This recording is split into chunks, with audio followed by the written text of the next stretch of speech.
Head down to Florida now. Yeah, we are. Tallahassee. Mike Haridopolos is going to be joining us right now, Florida Republican Senator and incoming Senate President. Mike, thank you so much for joining us. Thanks for the opportunity to be on. Hey, Chris is about to jump in here. Yeah, I have a friend that went to Florida chomping State. at the bit. Yeah, he says Tallahassee's God's country, but since I'm a Georgia Tech man, I don't know if I believe him. You're posing something very interesting. You're going to ask the legislature for $200,000 to form a commission to, and I guess, to investigate criminals who have been incarcerated, maybe wrongfully. Correct me if I'm wrong, but that's what you're aiming for right now, right? That's exactly right. Unfortunately, there's been problems throughout our state. Recently, where I live in Brevard County, where Kennedy Space Center is located, there's been two recent examples where one person was wrongfully incarcerated for 22 years. More recently, another person for 27 years. DNA evidence proved that this is not the case. We want to make sure the right person's behind bars to affirm two things. One, make sure the innocent are not behind bars. And two, those people who are behind bars bring confidence back to our criminal justice system. So, Mike, you are asking the legislature to do what exactly? Well, by putting this $200,000 together, we're going to have one-stop shopping, meaning making sure that persons who feel they're wrongfully incarcerated can find all the facts, whether it be DNA testing, doing the background investigations necessary to affirm one thing, innocence or guilt. Remember, our criminal justice system, our jury system is not perfect. There are 12 persons who listen to evidence and they find guilty or not guilty. In the cases we're talking about in Brevard County, and there are 12 cases total in Florida, people have been wrongfully incarcerated. I can only imagine 27 years behind bars, going to bed every night, and unfortunately, the nightmare continues in the morning. Now, what does $200,000 get you? Because in my mind, that gets you a hammer and a toilet seat at the Pentagon in terms of government spending. What is that going to really get you in this process? Well, the good news is we're not Washington, D.C., and we don't spend like they do. Well, thank you. In Florida, we have a balanced budget. Right. We have a balanced budget. But that said, the good thing about having it right here in Tallahassee, we have an excellent law school, Florida State University Law School. And what you need is basically some volunteer time. People who are getting their degree right here at Florida State, as you mentioned earlier, they'll be able to volunteer their time. And again, by having it in one location, working with the State Supreme Court, we're able to make sure that we can move the ball forward. The Innocence Commission nationwide has found success, and there's a model out of North Carolina that we are using because it's been proven success. Look, I don't believe in reinventing the wheel, but when they had this program right there in North Carolina, it worked well, and it's not a big expenditure, and with the resources being forth by the students at Florida State University, we can make sure that the people behind bars are the right ones to affirm justice, and should we make a mistake, those people can get out and the nightmare can finally end. But, Senator, why are you so driven for this particular cause? Well, it's pretty unique. I'm probably the most conservative Republican in our caucus and the son of an FBI agent. But when you meet people who've been behind bars for 22 years or 27 years, it is something you can't even imagine. I'm only 40 years old. I couldn't imagine losing half my life behind bars for a crime I did not commit. If we're going to be a compassionate nation, we need to make sure that we look out for the innocent. And when people have a legitimate case, we want to use this commission to make sure that justice is served, to put finality on the case and say, sorry, despite what you're saying, you're guilty, or in the worst case scenario, if they're innocent, let's get them out of jail and try to lead a productive life once again.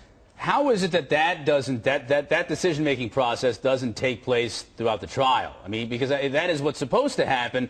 Guilty beyond a shadow of a doubt. You're supposed to get all of that through in the trial before conviction. Why does Florida have such a problem with sending so many innocent people to prison?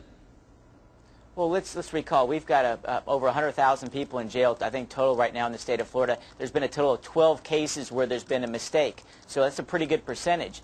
This is not a perfect system. We want to make it better. And the one way we do it is by using the latest technology. Just like we've seen in cases across the country, DNA evidence is a new thing.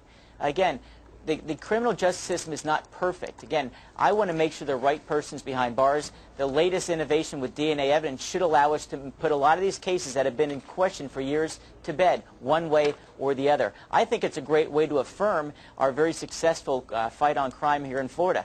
For example, we have an 85% rule. If you commit a crime, you got to serve 85% of your sentence. If you use a gun in the commission of a crime, you at least serve 10 years, more likely life. And we have the death penalty, which I support.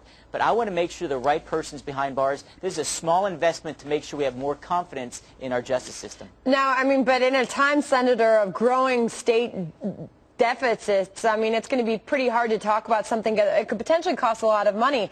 I know that you're suggesting $200,000, but the court, I'm seeing, recommended $350,000. What happens if you don't get the volunteers you need? This could turn out to be a costly project. Well, again, those are legitimate concerns, but let's recall, to keep a person on death row, it's over $50,000 a year in the state of Florida. An everyday prisoner, $30,000 a year. And we also have provision, what I talked about earlier. If you're wrongfully convicted, we compensate persons at the cost of $50,000 a year because they've lost, in some cases, literally half their life, if not more. We think it's a good long-term investment. We think it's pennies on the dollar. And again, if we're going to have a successful society, we want to make sure there's confidence that the right person's behind bars. Again, in a $67 billion budget that we have, I think this investment's a good one. And I expect the legal community to step up as well and do their part, make sure the volunteer hours, pro bono work is done. This should be a joint public-private partnership, and I think we have that support to do that. Senator, what type of evidence have you gotten from North Carolina? Their program has been in place for a little over 3 years now. Have they seen some success? Have you seen some cost savings associated with it as well? Not to mention the human toll. Well, I think you hit the nail on the head on both your points. You've seen the cost savings and the human toll. Remember, if you have a person behind bars who shouldn't be there, that costs the state money. And the second side is, again, you're taking away a person's life.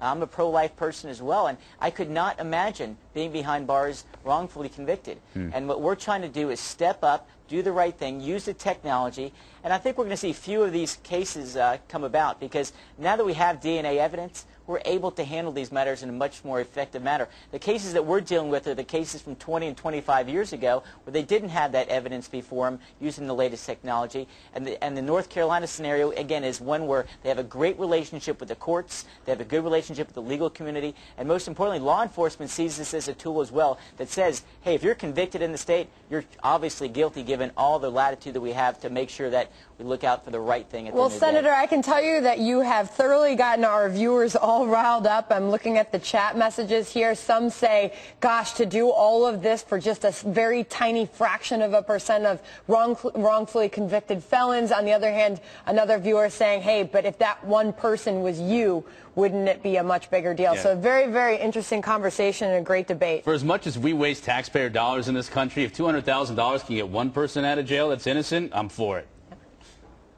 All right, well, Senator. I couldn't agree more. Okay, well, thank you very much for the opportunity, and we look forward to talking in the future. Thanks, Senator. Senator Mike Haridopolos joining us from Florida. Thanks a lot for that. Senator out of Florida joining us from